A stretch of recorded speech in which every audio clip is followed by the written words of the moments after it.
चलिए बेटा, natural vibration की फील्ड का हम लोग लास्ट मेथड स्टार्ट करने जा रहे हैं। वेरी वेरी इंपॉर्टेंट, बहुत ध्यान से समझिएगा। ये मेथड हर जगह नहीं लगेगा, इसकी कुछ लिमिटेशंस हैं। देयर आर 3 रिस्ट्रिक्शंस जिसके बाद ये मेथड लगता है, लेकिन जहां लगेगा वहां बड़ी बड़ी प्रॉब्लम्स और हर्डल को सॉल्व कर देगा। This is something very very important and this method was proposed by none other than the biggest mathematician of this field called sir Rayleigh. Dimensional analysis में भी इनका बहुत योगदान रहा है। आज भी आप पहला मेथड जो पढ़ते हो, रेले's approach. Second member who came into the dimensional analysis called Buckingham. So he is very great mathematician जिसने बहुत सी fields में योगदान दिया। And one of the field, my dear, he contributed like anything, which is the field of natural vibration, जो किसने start करी थी? Galileo ने। लेकिन in between बहुत से mathematicians के योगदान रहे, न्यूटन, D.L. सब, but it was started by Galileo. Okay. इस मेथड का नाम है बच्चों method of static deflection of mass. ये पूरा का पूरा मेथड सिर्फ एक पॉइंट पे बेस्ड है बच्चों, जिस पॉइंट का नाम है स्टैटिक डिफ्लेक्शन ऑफ मास। इस मेथड की 3 लिमिटेशंस हैं, मतलब ये 3 कंडीशन फुलफिल होने में लगेगा, उसके पहले लगेगा नहीं। पहली, only applied in natural vibrations, मतलब इसकी दुनिया केवल नेचुरल वाइब्रेशन तक सीमित है। जिस समय हमारी ये फील्ड खत्म होगी, ये मेथड डिस्कार्ड हो जाएगा, ये केवल नेचुरल वाइब्रेशन में लगेगा। Number 2, only applied in spring mass systems, ये सिर्फ उन सिस्टम्स में लगेगा जो स्प्रिंग मास सिस्टम्स हो या आप उन्हें ट्रीट कर पाओ। अब आपकी बॉडी में स्टिफनेस भी और मास भी है, और हमको आपकी स्टिफनेस मालूम है, तो हम आपकी बॉडी को लाइक अ स्प्रिंग मास सिस्टम ट्रीट कर लेंगे। स्प्रिंग जो होती है वो आपकी स्टिफनेस का रिप्रेजेंटेशन ही तो है, और क्या है। तो डायरेक्टली स्प्रिंग मास सिस्टम हो या आप किसी को स्प्रिंग मास सिस्टम की तरह ट्रीट कर पाए, उसमें भी लग जाएगा।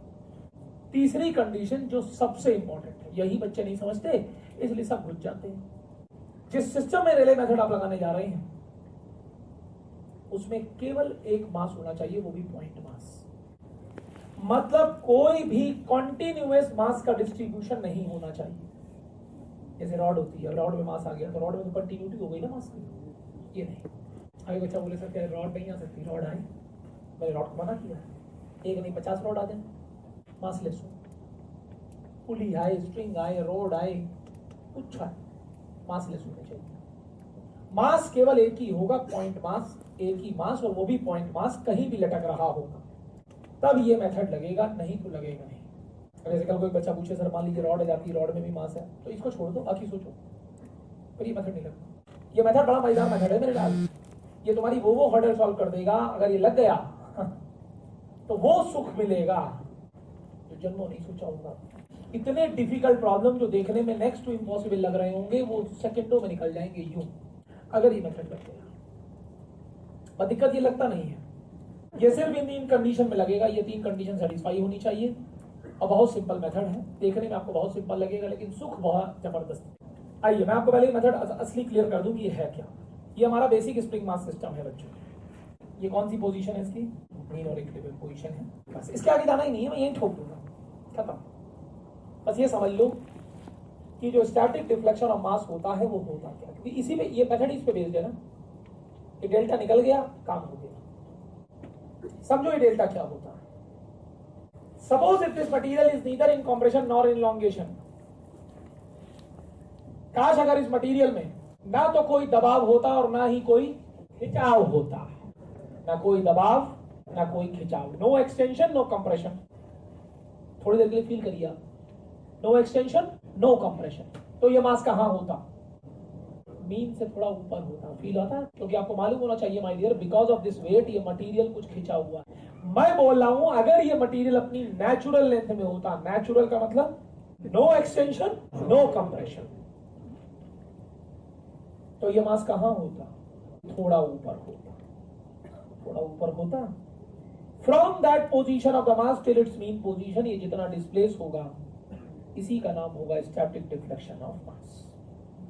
Suppose if this material is neither in compression nor in elongation, then what is the position of the mass? From that position of the mass till its mean position by the value it is displaced is called static deflection of mass. समझ गए? ये clear हो गया madam? Delta क्या होता है बताइए, कितना हो गए? xi की वैल्यू क्या होगी बच्चा बता देगा। जब इस स्प्रिंग में फोर्स mg है तो इस स्प्रिंग में कितना खिंचाव आएगा?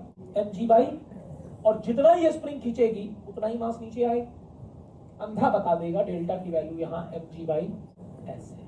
अब जो मैं निकालने जा रहा हूं उसको आराम से देखना और बर्दाश्त करना, उसका रिजल्ट आपको झमाझम मजा देगा। पहले देखो मैं निकालने क्या जा रहा हूं और रिजल्ट आते ही दिल बाग बाग हो जाएगा, वाह क्या चीज निकली है। मैं निकाल रहा हूं under root ji by delta. देखिए बेटा कितना भी डायरेक्ट लगा, हमें डायरेक्ट लगाना है।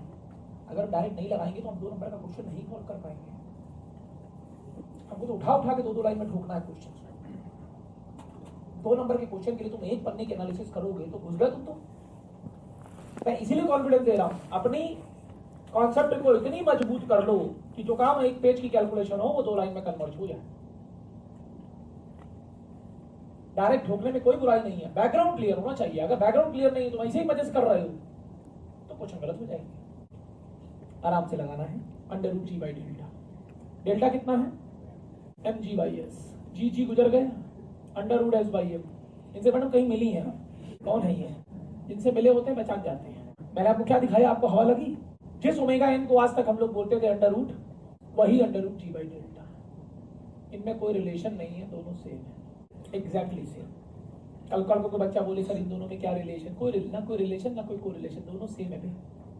मैं इसीलिए निकाल के दिखाया हूं। देखो मैं कोई जबरदस्ती थोड़ी ना लाया हूं कि तुम आ जाना, ये अपने आप ही आ गया। ये तू ये निकाल या ये निकाल, तेरा निकलेगा यही। एक बच्चा कहता सर आपने मुझे ये क्यों पढ़ाया? हमें तो इतना बढ़िया मेथड मालूम था, omega n spring mass system का under root S by m होता। कहता मैं क्यों पढ़ाया?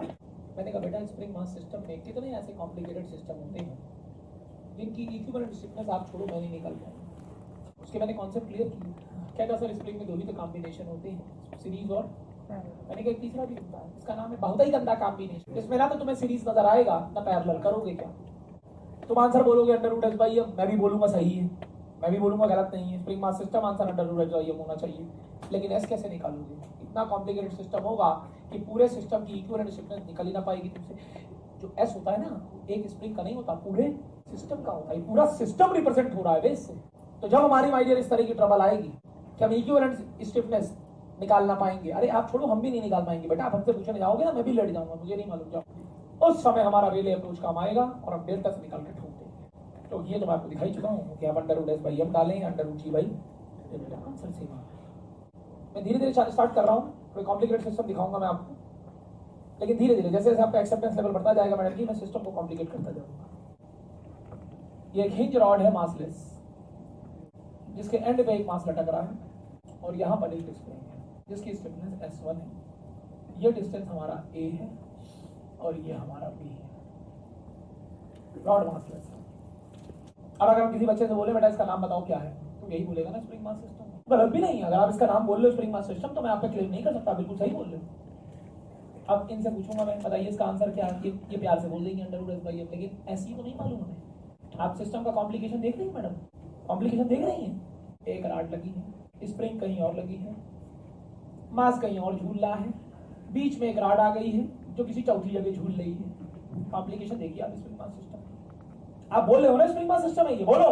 मैं भी बोल रहा हूँ, आप क्या बोल रहे हो? मैं भी बोल रहा हूँ। सही है, आप बिल्कुल सही बोल रहे हो, बिल्कुल सही बोल रहे हो। मास की तो कोई फाइट नहीं, क्योंकि यही मास है, ये आ गया सीधा यहाँ। टोटल स्टिफनेस बताइए पूरे सिस्टम की, ये बताइए, मैं आंसर ठोक देता हूँ under root S by M. मुझे क्या दर्द है? मुझे कोई दर्द हो रहा है? कोनो दर्द नहीं। लेकिन ये तो निकाल के बताओ कि पूरे सिस्टम की इक्विवेलेंट स्टिफनेस क्या होगी। अब बच्चा लेट जाएगा, बच्चा नहीं सर भी लेट जाएंगे। हमें भी नहीं मालूम, आपको नहीं मालूम तो हमें भी नहीं मालूम। हमें मालूम होती तो हम ये पढ़ाते क्यों तुम्हें?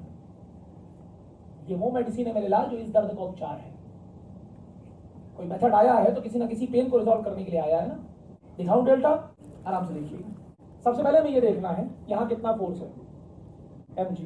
तो mg से मुझे ये देखना है इस स्प्रिंग में कितना फोर्स गया।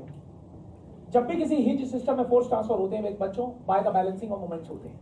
हिंज सिस्टम में फोर्स का transfer by the balance of moments होता है। क्या मैं कह सकता हूँ mg into b is f into A?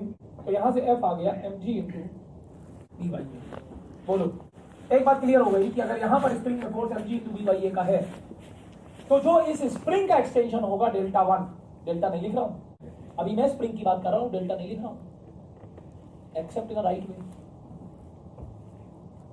Delta 1 mg into B by A upon S1, ऐसा नहीं S1 लिखा है। एक बात तो क्लियर हो गई, स्प्रिंग हमारा इतना खींचेगी।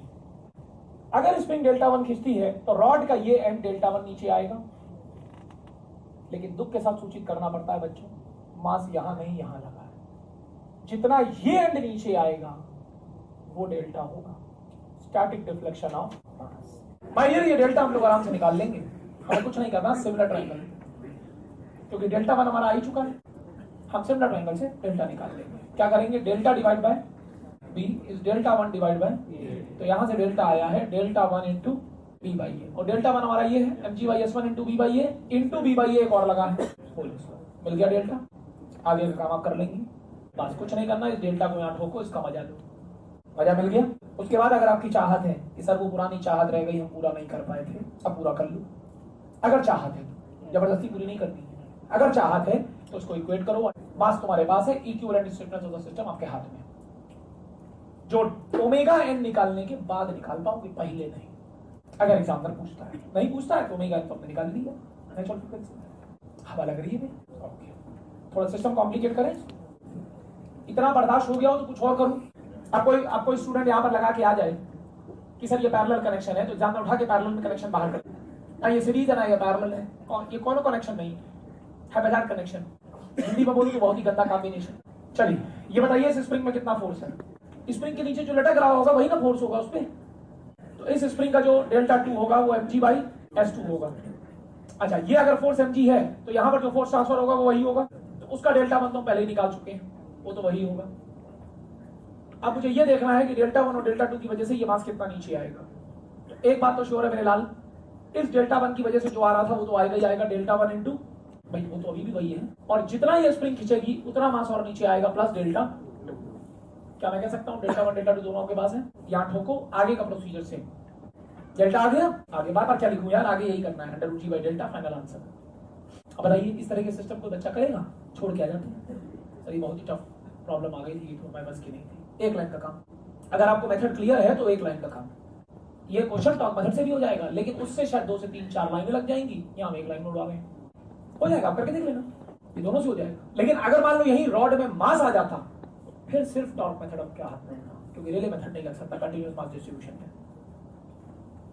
Is it clear? अभी सिर्फ एक मास है ना, वो भी पॉइंट मास काम हो रहा है। एक प्रॉब्लम और करेंगे, ये हमारी पुल्ली है, ये S1 है, पुल्ली उल्ली सब हमारी क्या है, मास, एवरीथिंग मास केवल भी है। यहाँ कितना फोर्स है mg, क्या मैं कह सकता हूँ ये सेम थ्रेड है, अगर यहाँ mg है तो यहाँ भी mg, सेम थ्रेड में टेंशन सेम होता है ना, ये भी mg ये भी mg, यहाँ कितना होगा, हाँ दोनों जुड़ जाएंगे ना, तो कितना हो गया 2mg। बिल्कुल इस पूरी का फील्ड डायग्राम बनाइए, mg, तो यहाँ टेंशन कितना आया, क्या मैं कह सकता हूँ ये स्प्रिंग 2mg/s1 खींचेगी डेल्टा 1, और जितना ये स्प्रिंग खींचेगी उतना ही पुली का सेंटर नीचे आएगा, क्योंकि ये स्प्रिंग डायरेक्टली पुली के सेंटर पे है। कितना खींची है ये, डेल्टा 1, तो क्या मैं कह सकता हूँ पुली का सेंटर डेल्टा 1 नीचे आया। गुड, आराम से देखना, जो थ्रेड बच्चों यहाँ से आ रहा था, अब वो थ्रेड आएगा आपका यहाँ से। मैं दोबारा रिपीट कर रहा हूँ, जो थ्रेड यहाँ से आ रहा था वो थ्रेड अब सरदार जी यहाँ से आएगा। तो ये जो एक्स्ट्रा थ्रेड है डेल्टा 1 प्लस डेल्टा 1 2 डेल्टा 1, ये रोल होके मास नीचे आ जाएगा, तो मास का डिस्प्लेसमेंट होगा डेल्टा 2 डेल्टा 1, जो बन जाएगा 4mg/s1, क्योंकि डेल्टा 1 खुद ही 2mg/s1 है, ये उसका भी डबल है। आगे का प्रोसीजर सेम।